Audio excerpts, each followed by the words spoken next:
Before diving into this incredible story, consider subscribing to the channel and hitting the bell.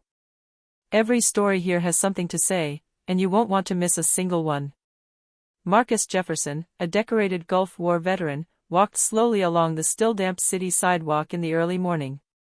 His graying hair and aged face bore the dignity of a man who had served his country with courage and honor. Each step echoed with the memory of distant battles, fallen comrades, and promises kept to the nation. That day, he was heading to his usual café, a modest place where familiar faces brought him a little warmth in an often cold and indifferent world. But no sooner had Marcus walked through the door than a group of men stared at him arrogantly. Their gazes betrayed contempt and hatred. "Hey, man, who are you to think you're a hero?" one of them said, sneering, completely unaware that Marcus had risked his life for the country they were trampling with their arrogance. The veteran didn't respond. He calmly approached the counter, every movement imbued with restraint and dignity. But the insults didn't stop. Cruel laughter and humiliating remarks filled the air. The other customers watched, shocked but motionless, unable to intervene. Marcus, unperturbed, felt his blood boil with suppressed anger. But he knew one thing: true strength is not measured by violence, but by how one stands firm in the face of injustice. With a discreet gesture, he took out his phone and sent a message to his former brothers in arms. "Need help. Fifth Avenue Cafe. Situation critical." Less than 4 minutes later, his allies would be there. And those who thought they would humiliate an old man would still be unaware of how formidable loyalty and brotherhood can be. Marcus Jefferson slowly sat down at the counter, draping his coat over the back of his chair. He tried to ignore the mocking glances and whispers behind him. But the arrogant-looking young man who had called out to him wasn't about to stop there. "Hey, look at this old man, he thinks he's important because he served." He sneered at his friends, suddenly spilling steaming coffee on Marcus's jacket. The hot liquid splashed onto his shirt, leaving a dark, wet stain. Marcus stood there, his eyes fixed on the floor, breathing deeply to control his anger. The other customers murmured among themselves, some shocked, others embarrassed, but no one intervened. The young man laughed, exaggerating the gesture, and added, "You think your medals are worth anything here, huh?" Marcus straightened slowly, his face revealing a calm, implacable dignity. He didn't respond with anger. Instead, he wiped the drink off his jacket with a slow, precise motion. Then came the physical assault. The young man shoved him violently, nearly knocking him over. Marcus, with his military experience, maintained his balance and placed a firm hand on the counter, looking the man straight in the eye. "You may try to break me," he said in a low but firm voice, "but you will never break my honor." At that moment, Marcus's phone vibrated in his pocket.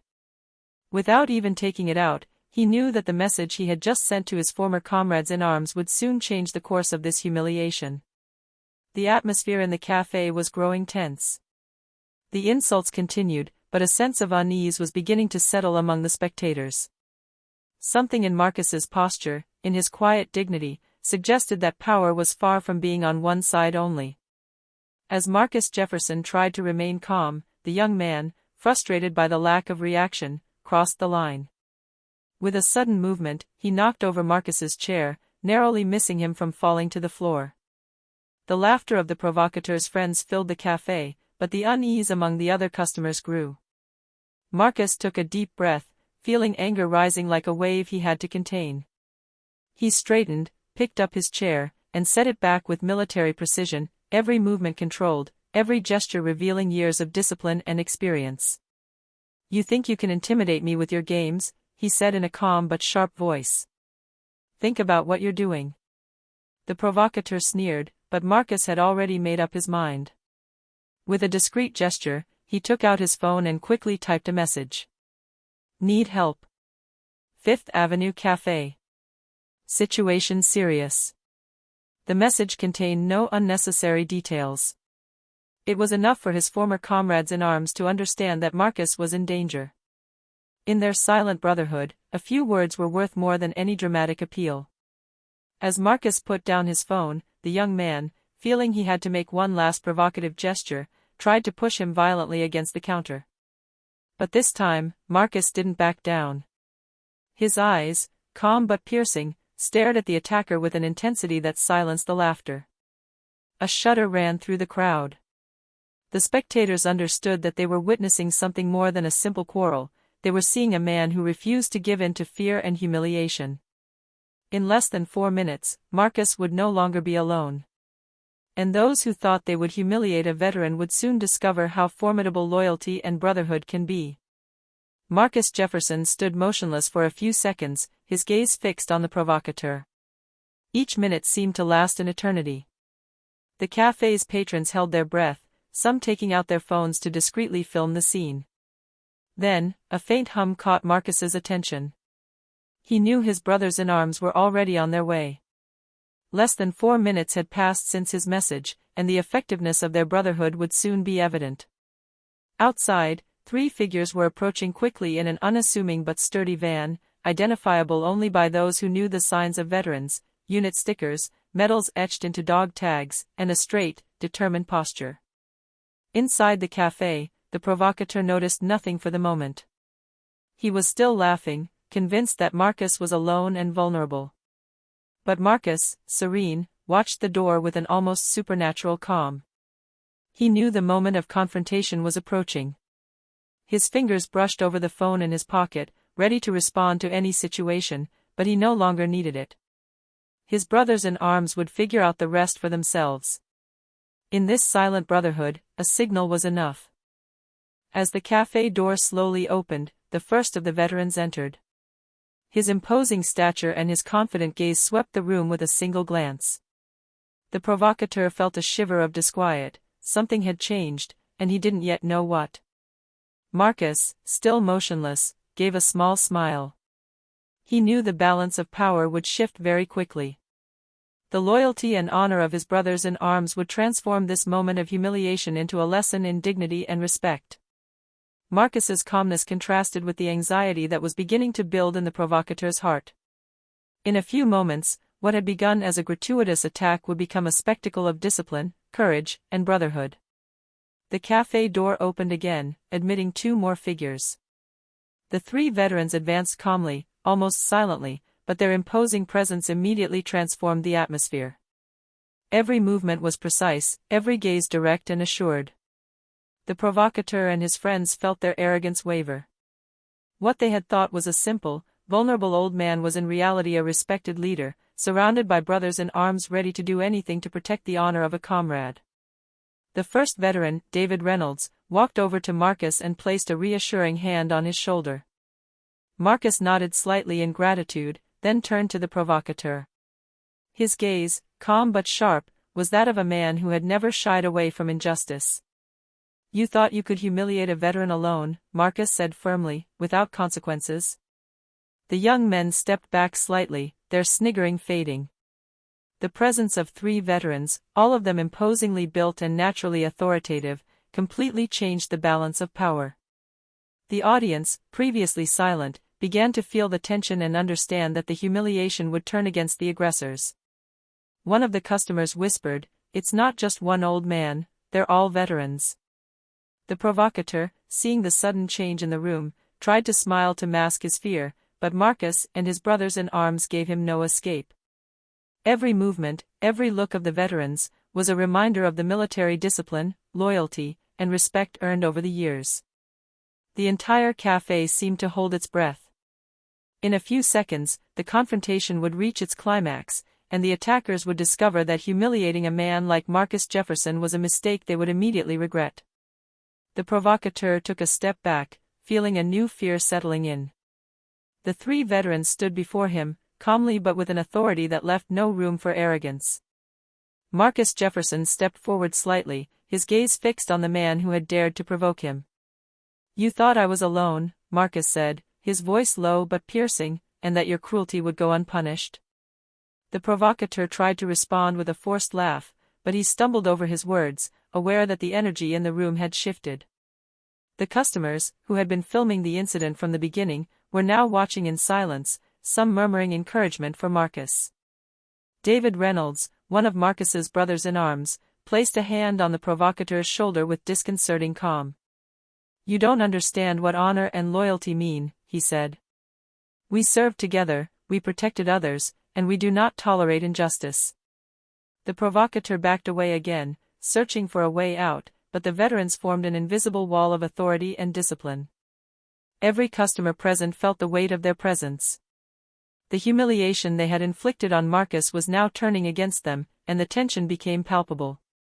Marcus, remaining calm, added, "What you just did here isn't just an attack on me. It's an attack on years of service, sacrifice, and honor. You're about to learn that some lessons aren't taught with words, but with dignity and strength." The provocateur, now trembling, understood that his arrogant posture no longer held up in the face of the discipline and solidarity of the veterans. The confrontation had not yet even required violence, and yet he was already intimidated, humiliated in front of all the witnesses. The entire café held its breath, aware that the turning point had just occurred. The man they had tried to crush stood tall, invincible in his honor, and his brothers in arms were there to ensure that the injustice would not pass. The silence in the café was almost palpable. The customers, who had been passive until then, now watched the scene with a mixture of admiration and astonishment. The tension in the air contrasted with Marcus's calm dignity and the imposing presence of his brothers in arms. The provocateur and his friends, for their part, were beginning to understand that they had underestimated the man they had tried to humiliate. Each glance from the veterans weighed heavily, reminding them that respect and honor cannot be commanded, they must be earned.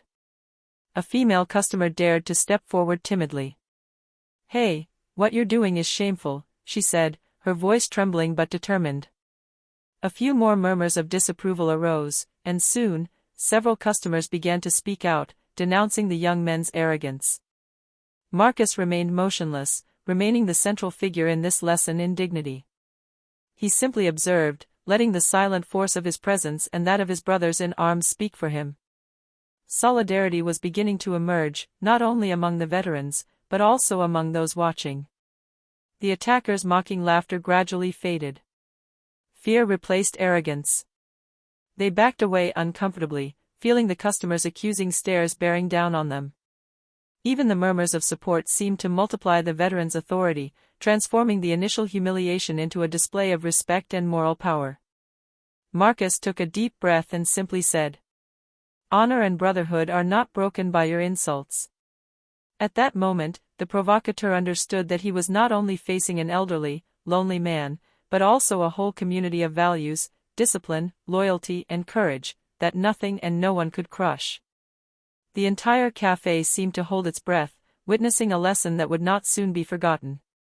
The initial humiliation was turning against the aggressors, and Marcus Jefferson remained invincible in his dignity. The provocateur finally felt that the situation was completely out of his control. Nervous laughter replaced his initial arrogance, and his once confident friends began to back away from the silent wall of discipline formed by Marcus and his brothers in arms. David Reynolds took a few steps forward, staring directly at the man who had unleashed all this humiliation. No words were necessary. Simply confronting these veterans, united and solid, was enough to shake the attackers' confidence. "You'd better go," Marcus said in a calm but firm voice.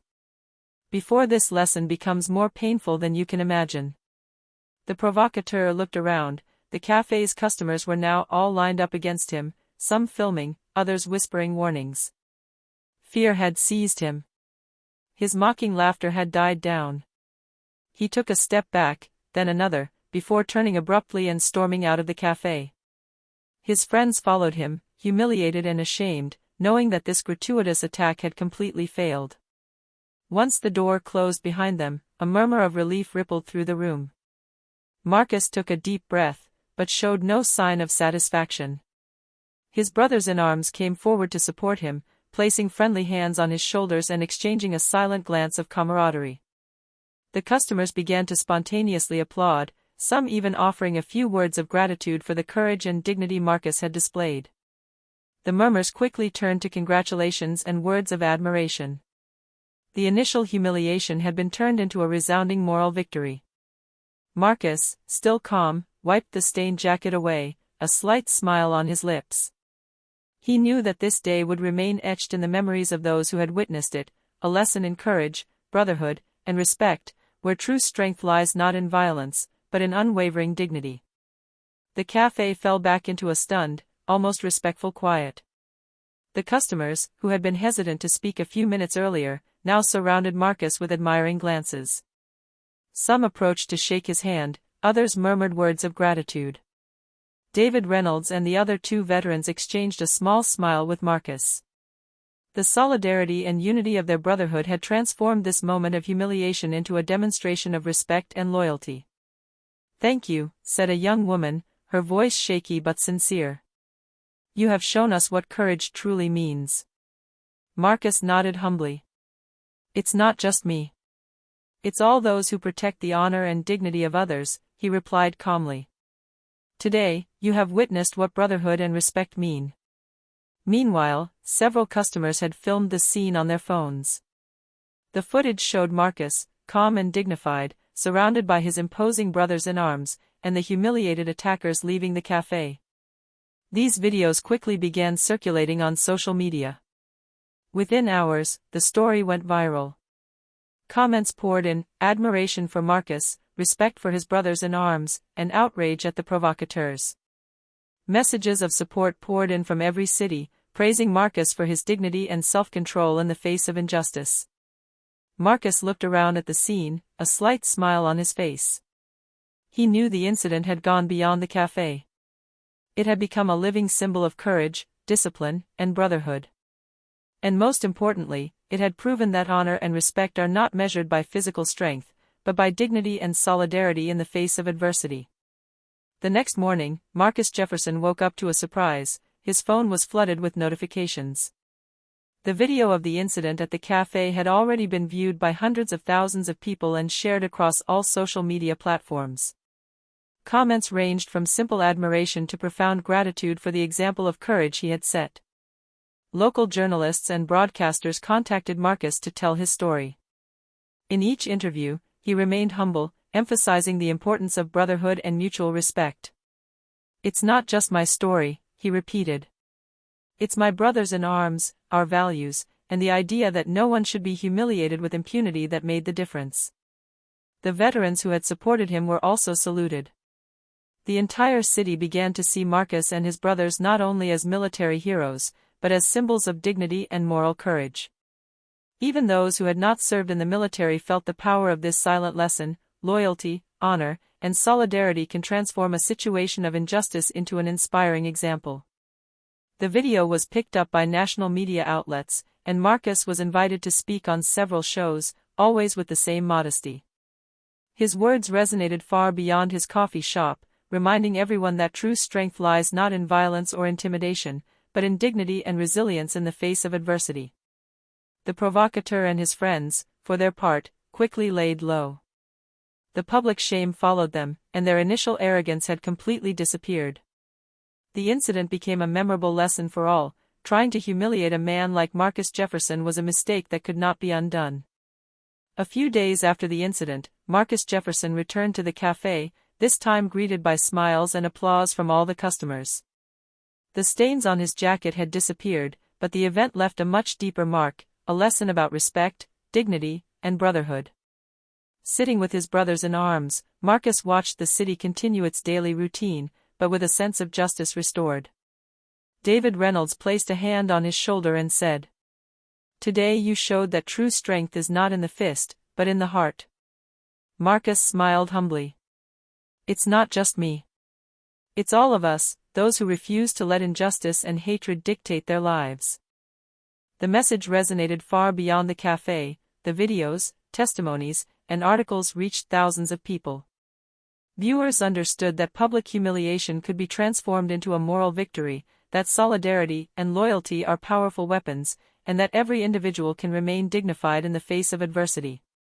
Marcus stood up, looked around, and said, "Always remember, respect and honor are never lost, even in the most difficult times. And when we stand together, no injustice is too great to face." Applause erupted in the cafe, this time celebrating not just Marcus, but the universal value of human dignity and solidarity. The former aggressors, now confronted with their own shame, had unwittingly taught everyone a lesson in humility. Thus, Marcus Jefferson and his brothers in arms transformed a moment of humiliation into a shining demonstration of courage, loyalty, and brotherhood, reminding everyone that true strength lies in the dignity and respect we show others.